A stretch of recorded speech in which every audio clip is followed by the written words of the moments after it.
जय शनिदेव। श्री शनि पुराण। श्री शनि पुराण साहित्य को ऑडियो रूप में श्रवण करने वाले सभी श्रोताओं को श्री शनि पुराण की वाचिका, लेखिका, एस्ट्रोलॉजर, शनि साधिका डॉक्टर विभाश्री का नमस्कार है। आज भाग 10 चैप्टर 10 में हमारा विषय है शनिदेव को ऋषियों से जो श्राप मिला उसका कारण और मंद गति से चलने का कारण। शनि संबंधी कौन कौन से रोग हैं, शनि समय में धारण करने वाले रत्न और रत्नों के द्वारा शनि रोगों की चिकित्सा। नीच के शनि का संबंध क्या है या उच्च के शनि का राजयोग क्या है। उपायों में शनि रत्न धारण के बारे में विज्ञान भी आज हम समझेंगे। सबसे पहले हमें यह समझना है कि सारा संसार शनिदेव को कठोर दंडाधिकारी क्रूर देवता मानता है। शनिदेव को हिंसा का मार्गदर्शक कहता है। उनकी सोच कहती है कि शनिदेव को समय आने पर उनको यह अनुभव होता है कि सावन की घनघोर घटा जैसे वर्षा की जगह सूरज की तपती किरण लुटाने लगी हो। फिर मैं जिस भाग्य विधाता शनिदेव की बात कर रही हूँ, मेरा कथन तो लोगों की इस सोच के लिए बहुत ही विरोधी बात लगता है, पर सत्य तो यह है कि जो पालनहार होता है वही तो संरक्षण भी देता है। जो संरक्षक करता है, हमारी रक्षा करता है, वही तो सुरक्षा प्रदान करता है। आत्मकल्याण और स्वाभिमान की रक्षा के लिए कभी कभी शस्त्र उठाना भी हिंसा नहीं होता। इसीलिए तो शिवजी ने उनको न्यायाधीश बनाया है। शनिदेव का क्रूर शिक्षक की तरह यही रोल रहता है। जिस किसी के जीवन में शनि का समय आता है तब वह क्रूर शिक्षक की भांति उसको शिक्षा देकर, सुधार कर, पैरों में रौंदे जाने वाली मिट्टी को मिट्टी का घड़ा बनाकर सर पर रखने योग्य बना देते हैं, पूजनीय बना देते हैं। फिर मिट्टी से कलश बनने तक की यात्रा की पीड़ा को तो सहना ही पड़ता है, जिसे हम शनिकृत पीड़ा के नाम से संबोधित करते हैं। इसलिए शनि का समय आने पर जो हमें अनुभव होता है उसमें भी हमारा कल्याण छुपा होता है। शनिदेव का प्रत्येक समय हमारे आने वाले भविष्य के एक सपनों को साकार करने वाला, नया इतिहास रचने वाला विज्ञान होता है। हम शनिदेव का ऋषियों से जो संबंध था और उनसे मिला श्राप था उसके बारे में चर्चा कर रहे हैं। बचपन में वो बड़े ही नटखट थे। जहाँ जहाँ सप्तऋषि बैठते थे पहुँच जाते थे। सूर्यलोक के आसपास जहाँ साधनाएं चलती थी पहुँच जाते थे। आक्रोश शुरू से बचपन से था। सूर्य देवता से विरोध भी बचपन से था। जैसे ही सूर्य देवता ने आक्रोश में उनकी माता का अपमान किया, उनका अपमान किया, तो उनके अंदर वह जो क्रोध ज्वाला थी वो कहीं ना कहीं किसी न किसी के ऊपर निकलती रहती थी। उनको ऐसा लगता था कि मेरे साथ बहुत अन्याय हो रहा है। शक्तियाँ तो उनके पास भरपूर थी क्योंकि पुत्र जो सूर्य के थे। ऋषि मुनि जहाँ बैठते थे वहाँ पर एक बार वो पहुँच गए। उन्होंने सप्त ऋषियों को तरह तरह से परेशान करना प्रारंभ कर दिया। एक प्रसंग में ऐसा भी आता है कि ऋषि बहुत सारे अपने आश्रम में बैठ के साधना कर रहे थे। ये ऋषियों के आश्रम में पहुँच गए। उनको कभी जल से नहला देते, कभी उनका सामान हटा लेते और उनके लिखे हुए ग्रंथ को एक बार उन्होंने वहाँ से हटा दिया। ऋषियों ने देखा ये पूरे जीवन भर की लिखित पूंजी लेके जा रहे हैं, तो ऋषि उनके पीछे पीछे भागे। वो तेज गति से आगे भागे। ऋषि उनका पीछा करने लगे। वो कहने लगे, अरे शनि, हमारा यह जीवन भर का जो श्रम है मत लेकर जाओ, हमें दे दो, हमें दे दो। ऋषि बार बार उनके पीछे भागकर मांग रहे थे, पर वो बार बार ऋषियों को परेशान करने के लिए नटखट कर रहे थे। वो पीछे पलट के भी देखते, हंसते और आगे बढ़ जाते। ऋषियों ने देखा कि ऋषियों को परेशान करने के लिए बाल शनि ने उस समय उनके ग्रंथ को फाड़ दिया। उनके इतने मेहनत किए गए, संकलित किए गए ग्रंथ को जब उन्होंने शनि को फाड़ते देखा तो उनसे बर्दाश्त नहीं हुआ और इतना दौड़ाया ऋषियों को उन्होंने, यह भी उनको अच्छा नहीं लगा। इससे भी उन्हें बहुत क्रोध आया। तो ऋषियों ने जैसे ही देखा कि इनको सुधारने का कोई रास्ता बचा नहीं, तो उन्होंने ये नहीं फिक्र की, ये नहीं सोचा कि सूर्यदेव क्या कहेंगे, क्योंकि यही सोच सोच कर तो वो इतने लंबे समय से शनि को क्षमा करते आ रहे थे। तब उन्होंने कहा कि देखो, तुमने हमारी इतनी मेहनत खराब की है और हमें इतना दौड़ाया, इतना परेशान किया है, तो आज हम तुम्हें श्राप देते हैं कि आज के बाद तुम इतना तेज दौड़ ही नहीं सकोगे। तुम्हें हम मंद होने का श्राप दे रहे हैं। तुम आज से अपनी गति में तेज नहीं चल पाओगे, धीमे ही चलोगे। और यह भी कहा कि जब तक के कोई भी व्यक्ति अब तुम्हें तुम्हारे सारे के सारे जितने भी तुम्हारे पास पावर हैं, शक्तियां हैं, जितनी भी तुम्हारे अंदर में परमात्मा ने बहुत सारे वह सब आशीर्वाद दे रखे हैं जिनसे जन कल्याण होना चाहिए, तुम उनका दुरुपयोग करते हो। कोई जब तक तुम्हें पूरी तरह याद नहीं दिलाएगा, तुम्हारा समय नहीं आएगा, तब तक तुम उनका इस्तेमाल नहीं कर पाओगे। तो इस तरीके से प्रसंग में आता है और हनुमान जी ने समय पर पहुंचकर उनकी मदद की और मदद करने के बाद समझाया कि किस तरीके से हमें जीवन जीना चाहिए। ऋषियों से क्षमा मांगने को कहा, शनिदेव से कहा कि आगे से वो किसी भी ऋषि को यूँ परेशान ना करें। और एक बार श्राप मिलने के बाद में ऋषियों ने फिर यह कहा कि यदि ये सही माने में अपनी शक्तियों का सही सदुपयोग करेंगे तो हमारा श्राप इनके लिए वरदान बन जाएगा और ये बहुत ज़्यादा लोकप्रिय हो जाएंगे। इस तरीके से सुवर्णा के श्राप से भी उनके पैर में चोट आई या वो लंगड़ा के चले। ऐसा प्रसंगों में आता है कि जब वो भोजन मांग रहे थे, माँ पर क्रोध कर रहे थे, माँ कह रही थी कि विलम्ब होगा, मुझे प्रभु को भोग रखना है, मैं अभी भोजन नहीं दे सकती। तो उन्होंने अन्न की थाली पर अपने पैर का प्रहार किया, अन्न का अपमान किया। यह माता ने बर्दाश्त नहीं किया और माता ने उनको श्राप दे डाला, ऐसा कहा गया है। तब पिता के पास गए तो पिता ने कहा कि माता का श्राप मैं मिटा तो नहीं सकता, क्योंकि माता की दुआएं भी बहुत लगती हैं और माता का श्राप भी बहुत लगता है, पर मैं इतना जरूर कर सकता हूँ कि तुम लंगड़े नहीं होगे। हाँ, थोड़ा सा तुम लंगड़ा कर जरूर चलोगे, तुम्हारे पैर को पीड़ा नहीं होगी। इस तरह से प्रसंगों में दिया है, पौराणिक ग्रंथों में दिया हुआ है कि किस तरीके से वो शुक्र के साथ में उनके परम प्रिय मित्र बने। दोनों ही शिव भक्त थे।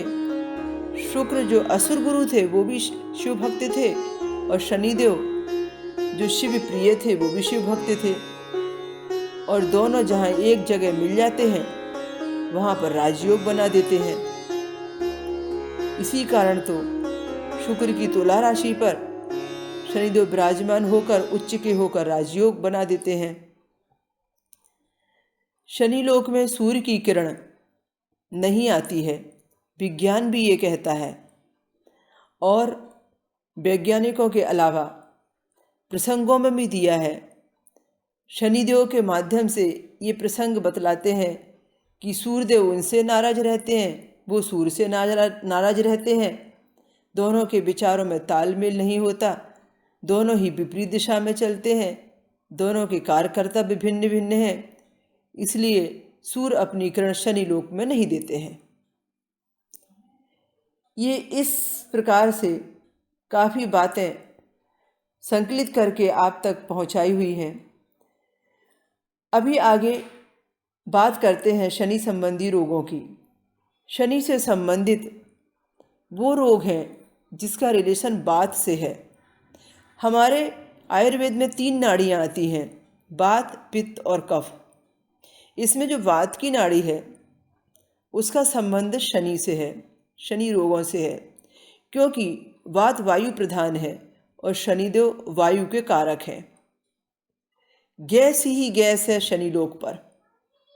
तो वायु प्रधान शनिदेव शरीर के अंदर में जब वायु विकार देते हैं तो व्यक्ति के जीवन में बहुतायत वात की शिकायत हो जाती है। उससे शरीर की पीड़ा जन्म लेती है। वात, संधिवात, पूरे शरीर में दर्द, घुटनों में दर्द, मधुमेह की शिकायत, पैरालिसिस जिसे हम लकवा कहते हैं, अचानक हार्ट अटैक होना, कोई ऐसी बीमारी जो सोनोग्राफी या एक्सरे में नहीं आती है, कोई सिटी स्कैन उसे नहीं बता पाता है, पर व्यक्ति कहता है उसे तकलीफ तो बहुत ज़्यादा है, दाहिने अंग का कोई भी दर्द, ये सब शनि रोगों के अंतर्गत आता है। कोई भी त्वचा पर ऐसा दाग धब्बा जो लंबे समय तक चले और खूबसूरती खराब करे, लंबे समय तक चलने वाली बीमारियां जिनमें व्यक्ति लंबे समय तक दवाई खाने को मजबूर होता है, शनि रोग कहलाती है। जो अक्सर शनि की 7.5 में शुरू होती हैं या ढैये में शुरू होती हैं या शनि की दशा में शुरू होती हैं या शनि की दृष्टि जब तक गोचर परिक्रमा में हमारे शरीर पर होती है या उस अंग पर होती है जिस अंग को ये तकलीफ है, उस समय तक चलती है। बिना दुआ के दवा काम नहीं करती, यहाँ पर प्रार्थना बहुत काम करती है। व्रत, तप, जप ये सब बहुत काम करते हैं। प्रायश्चित विधान बहुत काम करता है। तो शनिदेव से संबंधित इन रोगों की चिकित्सा के लिए शनि संबंधी रत्न बहुत काम में आते हैं और शनि संबंधी वस्तुएं ही बहुत काम आती हैं।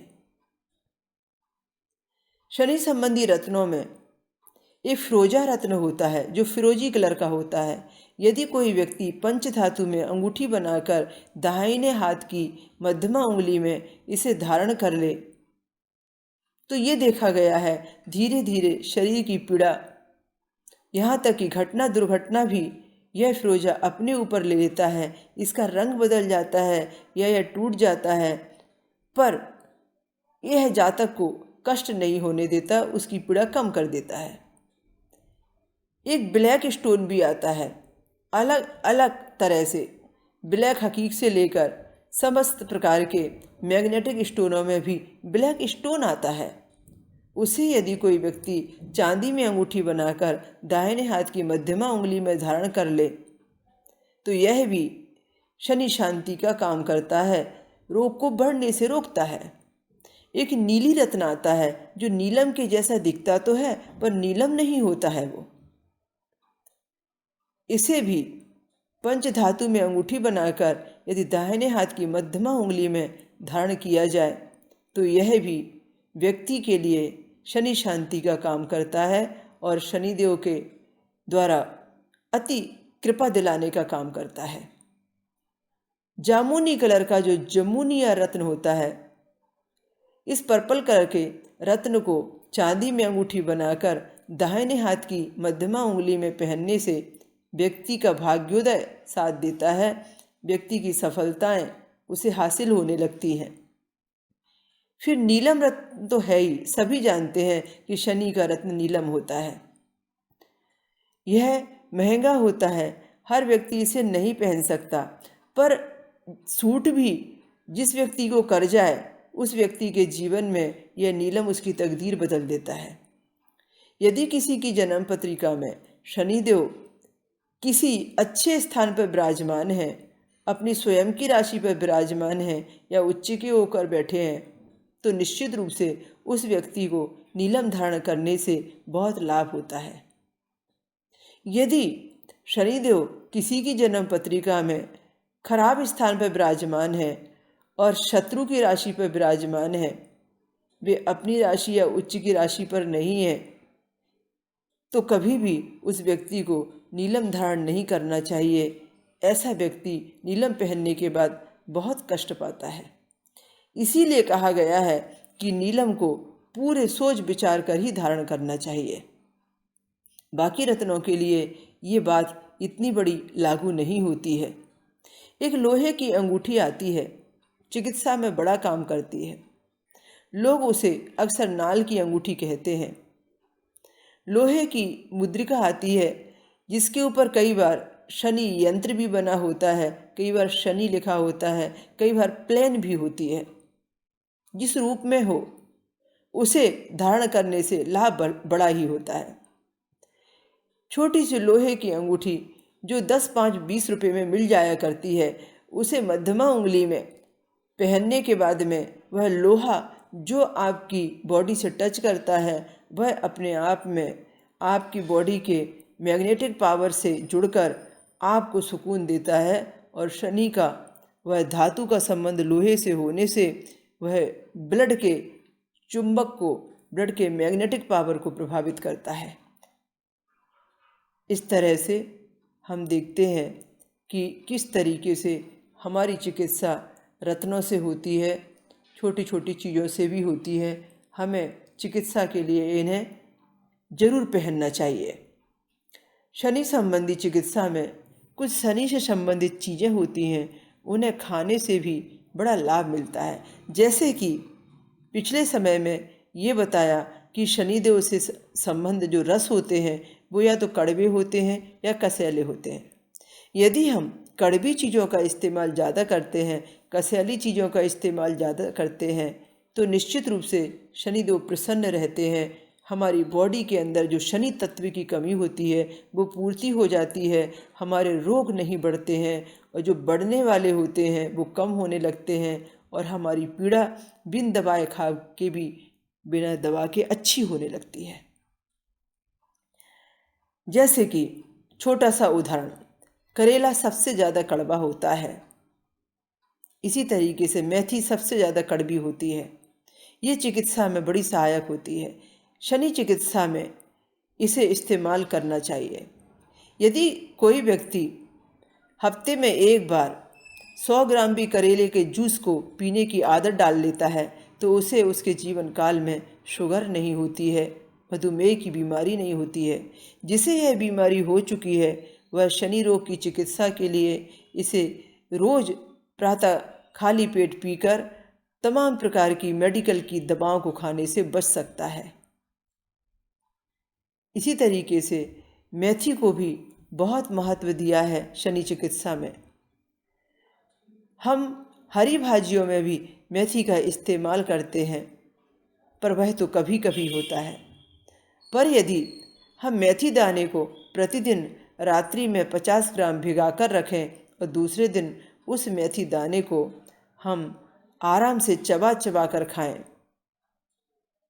तो यह इतना लाभदायक बताया गया है कि हमारे शरीर के अंदर में कम से कम नहीं तो 80 रोगों की चिकित्सा यह मेथी का दाना करता है।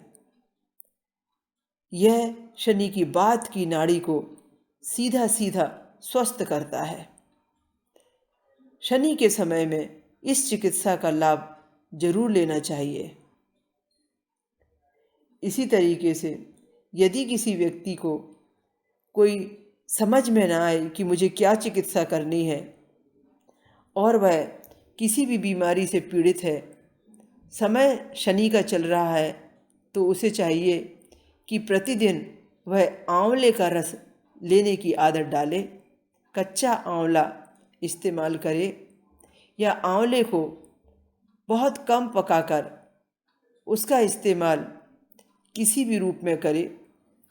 आंवले की किसी भी प्रकार की खाने पीने की चीज़ को इस्तेमाल करने से और लगातार लेते रहने से वह व्यक्ति शारीरिक शनि पीड़ा से मुक्ति पाता है, क्योंकि यह कसैला जो स्वाद है ये शनिदेव को बहुत भाता है। तो ये शनि चिकित्सा की बात हुई। काली मिर्च जो गोल गोल होती है, यह काली मिर्च चिकित्सा में बड़ी सहायक होती है। हमें चाहिए, हमें स्वस्थ रहने के लिए, शनि पीड़ा से मुक्त होने के लिए प्रातः खाली पेट 8-10 दाने काली मिर्च के चबा चबा कर खाने चाहिए। उसके साथ में तिल और गुड़ की 2 रेवड़ी भी खानी चाहिए। रात्रि में सोने के समय में यदि कोई व्यक्ति तिल का उपयोग करने लगे, 50 ग्राम तिल, यदि चाहे वो किसी भी रूप में खाए, किसी भी नमकीन खाने की वस्तु के साथ या मीठी खाने की वस्तु के साथ में उसका उपयोग करे, अपने स्वाद अनुसार उसे यूज करे, तो वह व्यक्ति रात्रि में अच्छी नींद सोता है और बहुत सारी बीमारियों से वह बचता है, क्योंकि तिल के अंदर बहुत अद्भुत गुण पाए जाते हैं, शनि चिकित्सा में बड़ी सहायक है। यदि किसी को रात्रि में अधिक तकलीफ होती है और वह ठीक से नहीं सो पाता है, तो रात्रि के भोजन में उसे उड़द की दाल से बनी खिचड़ी खाने की आदत डालना चाहिए। और रात्रि का भोजन रात्रि में सूर्य अस्त होने के बाद जल्दी लेना चाहिए, यानी रात्रि का भोजन भारत में दिए गए समय के अनुसार 8 बजे के बाद नहीं लेना चाहिए। इससे वह व्यक्ति तन से और मन से स्वस्थ रहता है। ये शनि संबंधी रोग तमाम प्रकार के होते हैं, उसमें नियमावली जो होती है वो बहुत काम करती है। सूर्योदय के पूर्व उठने वाली नियमावली और प्रतिदिन 2 घंटा मौन रहकर अपने मेडिटेशन पर, अपने व्यायाम पर ध्यान देने वाली नियमावली भी इसमें शामिल करना अनिवार्य होती है। अब आते हैं नीच के शनि के विषय पर। शनिदेव यदि मेष राशि पर विराजमान होते हैं तो नीच के कहलाते हैं। जन्म पत्रिका के 12 स्थानों में किसी भी स्थान पर यदि 1 नंबर की मेष राशि लिखी गई है, उस स्थान पर यदि शनिदेव भी बैठे हैं, लिखे गए हैं, तो इसका मतलब उस व्यक्ति की जन्म पत्रिका में शनि नीच के हुए हैं। नीच के शनि का अर्थ होता है पूर्व जन्म कृत शारीरिक कष्ट लेके आना या पूर्व जन्म कृत कर्ज लेकर आना। कहते हैं कि नीच के शनि वाला व्यक्ति जैसे जैसे 36 साल को पार करता है, वैसे वैसे शनि संबंधी किसी भी प्रकार के रोगों का वह शिकार होने लगता है और शारीरिक पीड़ा उसकी प्रतिदिन दवा खाने पर मजबूर कर देती है। यह भी रिसर्च के दौरान पाया गया है कि वह व्यक्ति जिंदगी में जितना भी कमाता है, कहीं ना कहीं गलत जगह पर उसका व्यय हो जाता है। वह आगे जीवन चलाने के लिए हर चीज़ कर्ज से उठाता है और कर्ज भरता रहता है। वह कभी कर्ज से मुक्त नहीं हो पाता है, या उसकी ज़िंदगी की सारी कमाई कहीं ना कहीं चली जाती है। ये देखा है कि पूर्व जन्म में जो व्यक्ति कर्ज ले लेता है और कर्ज दिए बिना वह इस जन्म में मानव जीवन पाता है, तो पूर्व जन्म से वह कर्जदार व्यक्ति इस जन्म में जब तक पिछले जन्म के कर्ज का भुगतान पूरा नहीं कर लेता, उतना नुकसान नहीं कर लेता, तब तक इस जन्म में वह अपनी समृद्धि के भोगने के लिए सुपात्र नहीं बनता। शनिदेव के कर्म योग के अनुसार प्रारब्ध का कर्म भोगना पड़ता है व्यक्ति को। जब शनि की महादशा आती है, शनि की 7.5 ढैया आता है। नीच के शनि वाले व्यक्ति ने जिंदगी भर कमाकर अपना घर बनाया होता है, जेवर गहने बनाए होते हैं, फिक्स डिपॉजिट तैयार किया होता है, वाहन लिए होते हैं, ऐश्वर्य भोग लिया होता है। पर जब भी कभी उसे शनि का समय आता है तो चूंकि वो जो लेकर आया था और जो नहीं दिया था पिछले जन्म में, वह पूरा ब्याज सहित चक्रवर्ती ब्याज बनकर उसके सामने में आ जाता है। जिस प्रकार से हम बैंक में फिक्स डिपॉजिट रखते हैं तो हमें उसके बदले में कुछ ना कुछ रकम ब्याज में मिलती है, ठीक इसी प्रकार से संचित पुण्य हमारा जमा होता है तो कुछ ना कुछ उस पुण्य के बदले में और ज़्यादा सुख भोग हमें मिलता है।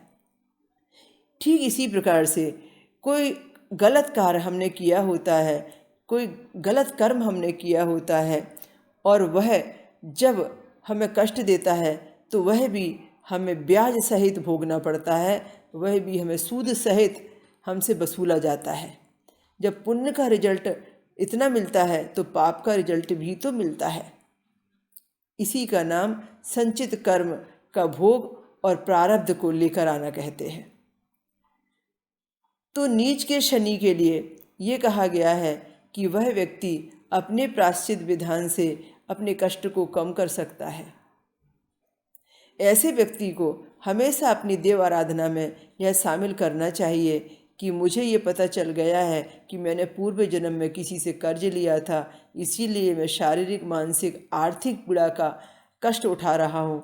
मैं भगवान से विनती करता हूँ कि जो भी मैंने ये दान धर्म पुण्य किया है, सुकर्म किया है, उसके बदले में मुझे उस कर्ज से मुक्त होने का आशीर्वाद मिले।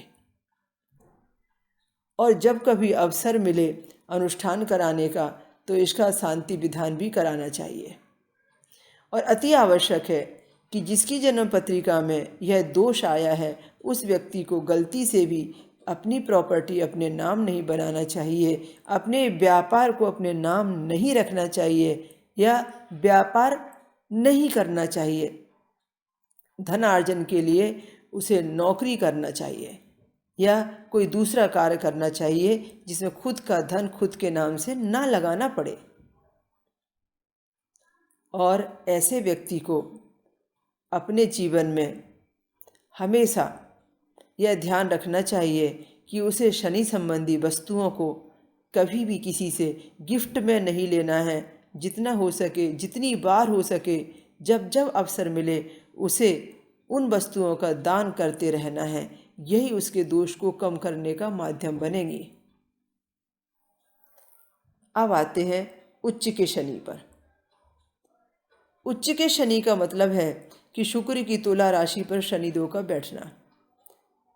12 घरों की जन्म पत्रिका में किसी भी स्थान पर शनिदेव यदि 7 नंबर की राशि पर, शुक्र की तुला राशि पर कहीं भी लिखे जाते हैं तो इसका मतलब यह है कि उस व्यक्ति के जीवन में उच्च के शनि का सुख सौभाग्य लेकर वह व्यक्ति आया है। इसे हम राजयोग भी कहते हैं, इसे हम रंग से राजा बनाना भी कहते हैं।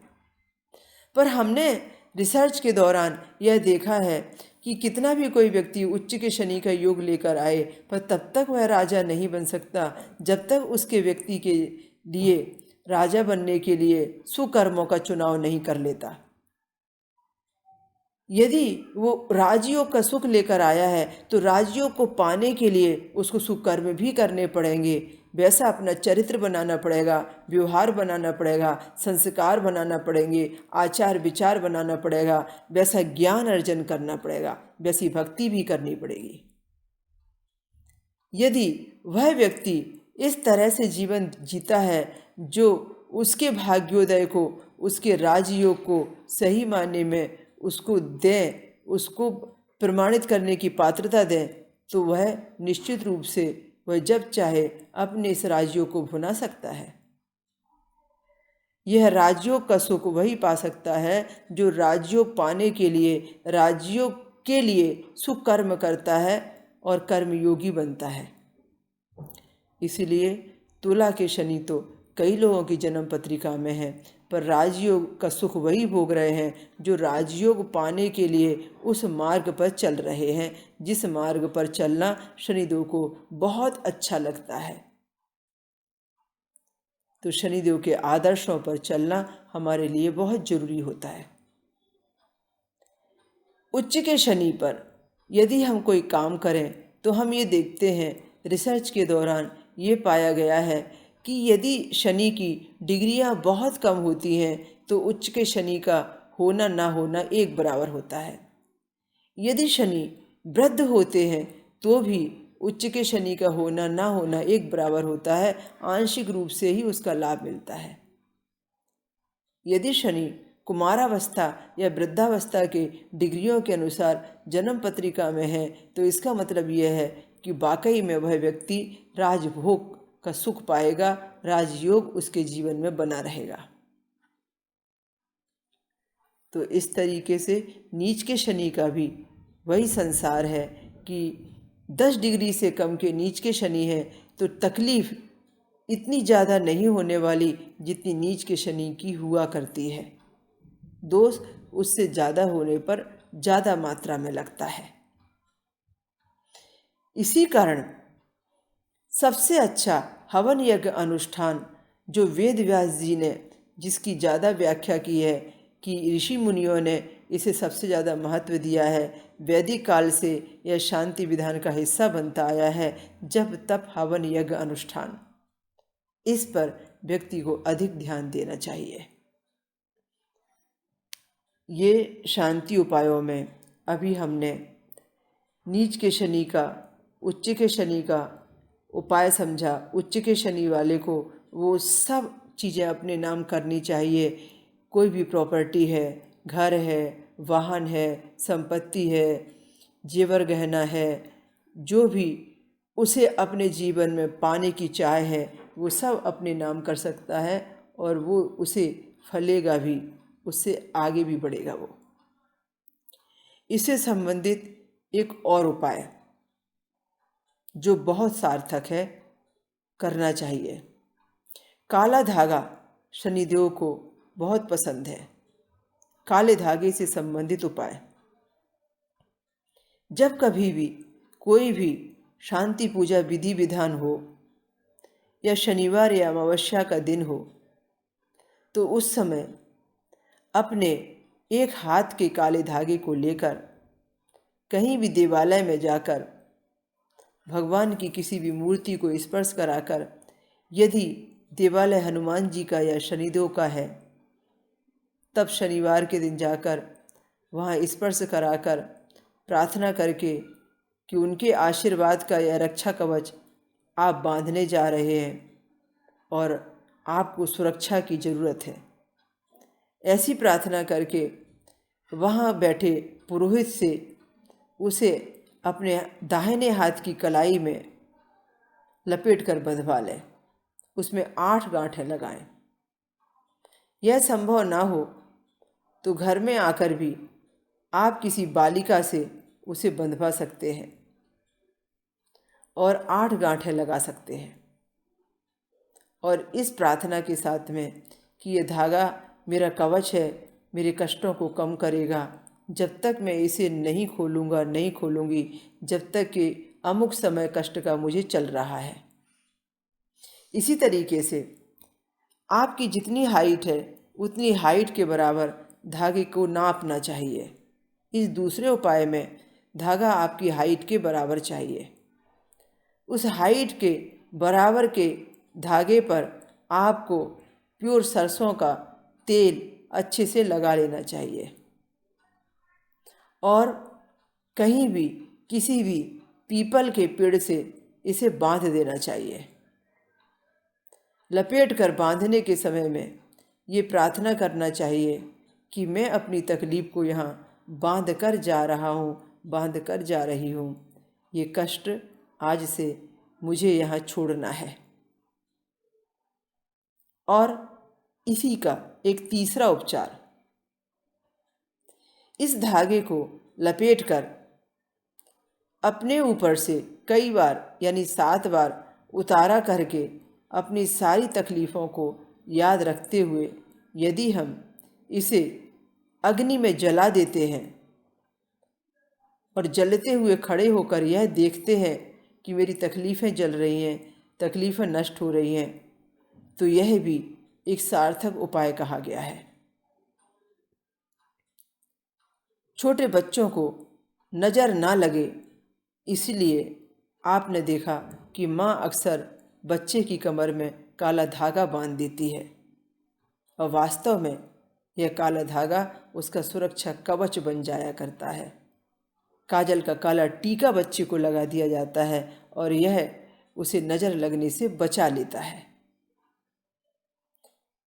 हाथ की कलाई में काला धागा हो या तावीज के रूप में काले धागे की डोर बंधी रहे या गर्दन में या कमर पर, लोग गले में भी पहनते हैं तावीज के रूप में और कमर में भी बांधते हैं।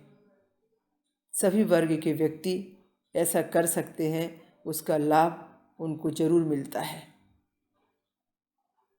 उच्च के शनि वालों को काले कपड़े को ज़्यादा पहनना चाहिए, इससे शारीरिक पीड़ा कम होती है, और नीच के शनि वाले को काले कपड़े पहनने से बचना चाहिए, उनको यह शुभ नहीं रहता है।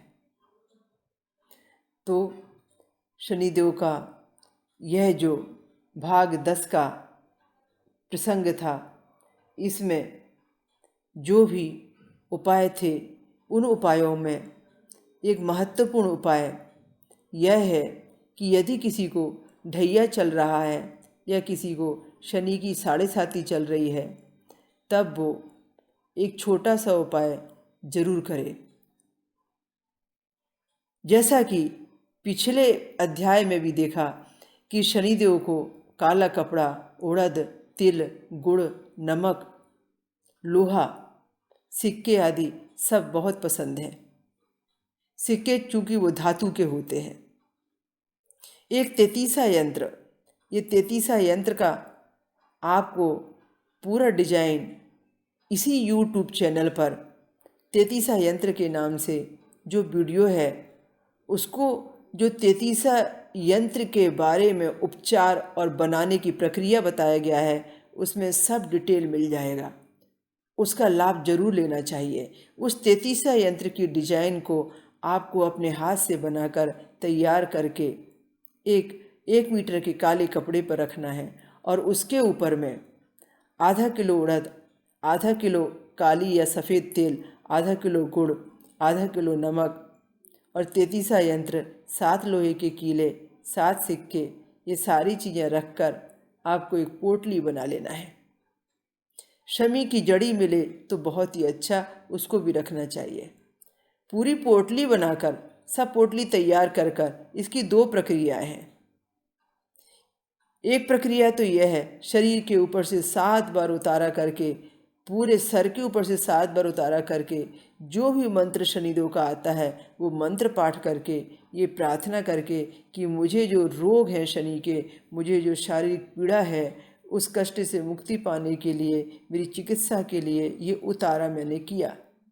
उस समय 7.5 चल रही हो तो भी उसकी प्रार्थना इसमें शामिल की जाए और वह उतारा करके किसी भी दिन उसे जल में विसर्जित कर दिया जाए।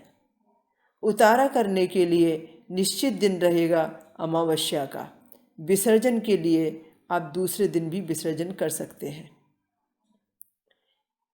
इसी तरीके से ढैये का उपाय भी होता है, पर ढैये का मतलब है चंद्रमा से, और चंद्रमा और शनि आसपास होने से जब किसी की भी जन्म पत्रिका में किसी की भी राशि से शनिदेव का 4था या 8वां संबंध बन जाता है, किसी भी राशि से शनिदेव 4थे स्थान पर विराजमान हो जाते हैं या किसी की भी राशि से शनिदेव 8वें स्थान पर विराजमान हो जाते हैं परिभ्रमण के समय में, तब उस समय उस राशि को ढैया लग जाया करता है।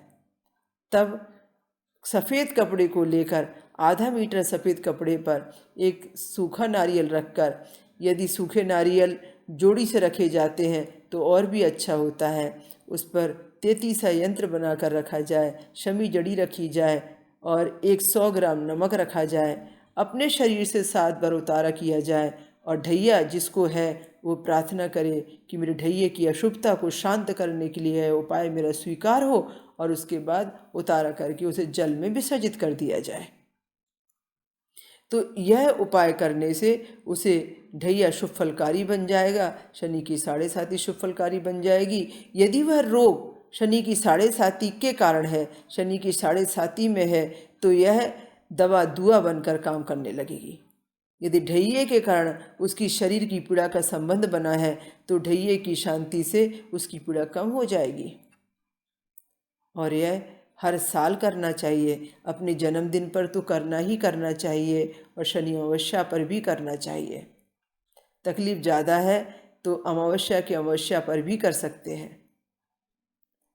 इस तरह से ये जितने भी शारीरिक कष्ट निवारण के उपाय हैं, उनमें शनि मंत्र और उतारा बहुत मायने रखता है।